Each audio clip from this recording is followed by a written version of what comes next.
नमस्कार, मी आर्किटेक्ट धनश्री, तुमची डिझायनर मैत्रीण. डे टू डे रुटीनच्या क्रिएटिव्ह टिप्स घेऊन येत असते आर्किटेक्ट धनश्री कानडे या आपल्या यूट्यूब चॅनलवर. आज आपल्या व्हिडिओमध्ये काहीतरी वेगळं बघायला मिळणार आहे. म्हणजेच स्पेस कनेक्ट आर्किटेक्टने डिझाईन केलेलं एक छानसं कोकण बेस असं प्रोजेक्ट मी तुम्हाला दाखवणार आहे. यामध्ये आम्ही कोकणात वापरलेल्या वैविध्यपूर्ण गोष्टींचा कसा उपयोग करून घेतला आणि स्पेसला कसे डिझाईन केले हे आपल्याला बघता येणार आहे. चला तर मग सुरुवात करूया आजच्या व्हिडिओला. मागच्या भागात आपण पाहिले कोकण बाजार या ब्रँडचे ठाणे येथील ग्राउंड फ्लोअरचा पार्ट. या भागात आपण पाहणार आहोत फर्स्ट फ्लोअरमध्ये स्पेस कनेक्ट आर्किटेक्टने काय काय क्रिएटिव्हिटी वापरली आहे आणि हे स्पेस कशी डिझाईन केलेले आहे.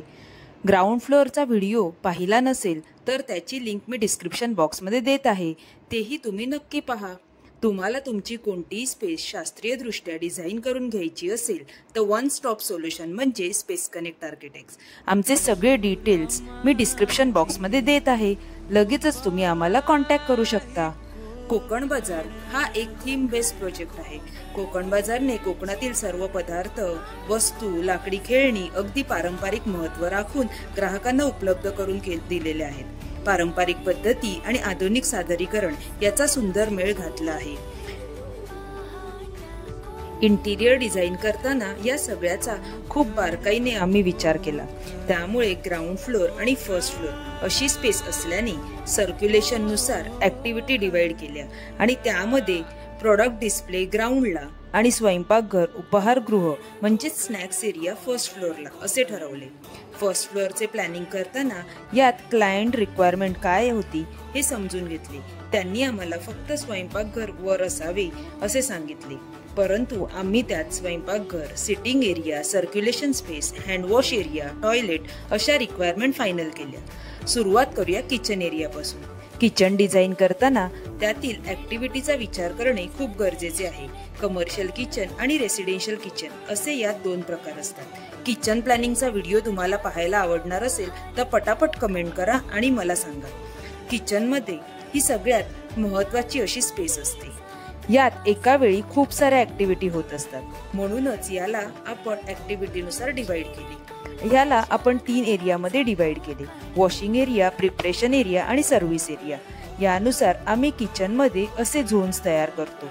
सर्व्हिंग एरिया ऐवजी सर्व्हिस विंडो तयार केली. ओव्हरऑल फर्स्ट फ्लोअरचा लुक कोकणातील घराचा करायचा ठरला, म्हणूनच आम्ही मध्ये पार्टिशन वॉल उभी केली. याने किचन आणि सिटिंग एरिया मस्त विभागले गेले. या पार्टिशन वॉलमध्ये सर्व्हिस डोअर आणि विंडो तयार केली. याला कलर कोकणातील घराचा सिग्नेचर कलर घेतला. गेरू रंग आणि पिवळा धमक रंग याची रंगसंगती तुम्हाला कशी वाटली हे मला कमेंट करून सांगा. डोअर आणि विंडोला ट्रेडिशनल लुक देण्यासाठी खास MDF वर कार्विंग केले आणि त्या पार्टिशनवर लावले. नंतर रॉयल लुक देण्यासाठी गेरू रंगावरती गोल्डन कलर द्यायला मला खूप मज्जा आली.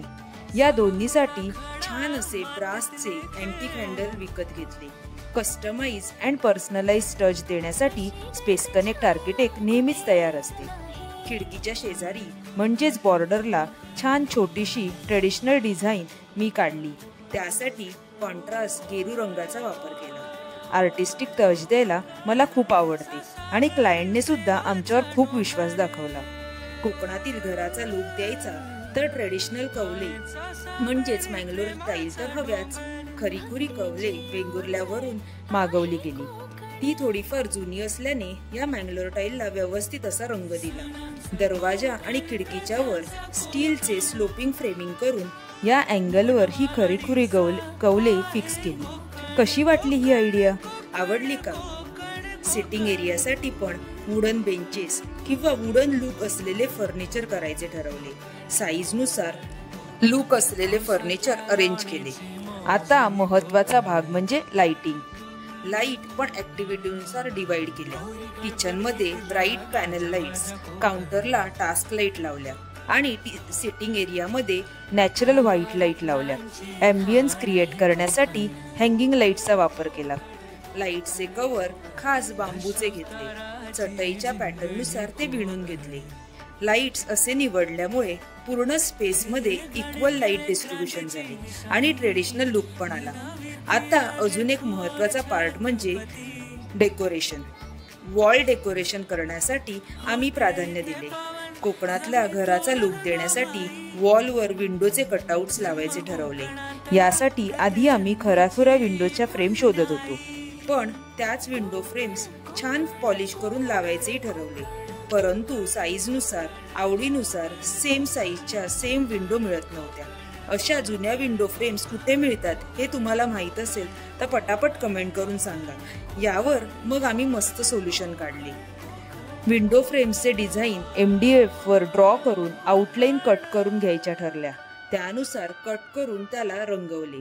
वॉल डेकोर करताना नेहमी डेकोरेशन आपण काय घेतो आहे, त्याचा रंग काय, आकारमान काय, मेंटेनन्स कसे असेल या सगळ्याचा विचार करूनच घ्यावे. तसेच आम्ही स्टेअरकेसला पण नवीन लुक देण्यासाठी कलर करून त्यावर मस्त असे ट्रेडिशनल डिझाईन करले. त्याच्या हँडरेलला सुद्धा सुतळ बांधून पारंपरिक असा लुक दिला. असे भरपूर सारे मायन्यूट डिटेलिंग करून पूर्ण स्पेसला कोकणातील घराचा लुक दिला. यात ऍक्टिव्हिटी, सर्क्युलेशन, फंक्शन परफेक्ट असायलाच हवे यावर कटाक्षाने लक्ष दिले. तर कसे वाटले तुम्हाला हे कोकणातले घर? खरेखुरे एलिमेंट्स वापरून अगदी कमीत कमी वेळात, कमीत कमी बजेटमध्ये हा कमर्शियल प्रोजेक्ट आम्ही पूर्ण केला. तुम्हाला हा कोकण बाजारचा व्हिडिओ कसा वाटला हे मला नक्की कळवा. तुमच्या मित्रांना, फॅमिलीला हा व्हिडिओ नक्की शेअर करा. आणि अजूनही लाईक, शेअर, सबस्क्राईब केले नसेल तर पटापट लाईक, शेअर आणि सबस्क्राईब करा. तसेच आम्ही डिझाईन केलेले वेगवेगळे प्रोजेक्ट्स पाहायला आवडणार असतील तर तेही मला नक्की सांगा. म्हणजे मी आमचे रेसिडेन्शियल, कमर्शियल, आर्किटेक्चर, लँडस्केप, वास्तू रिलेटेड जे काही प्रोजेक्ट्स असतील ते असे छान छान छोट्या छोट्या व्हिडिओमध्ये घेऊन येत राहीन. चला तर मग असेच नवीन नवीन व्हिडिओ घेऊन येत राहीन. तोपर्यंत stay tune with architect Dhanashree. Bye bye.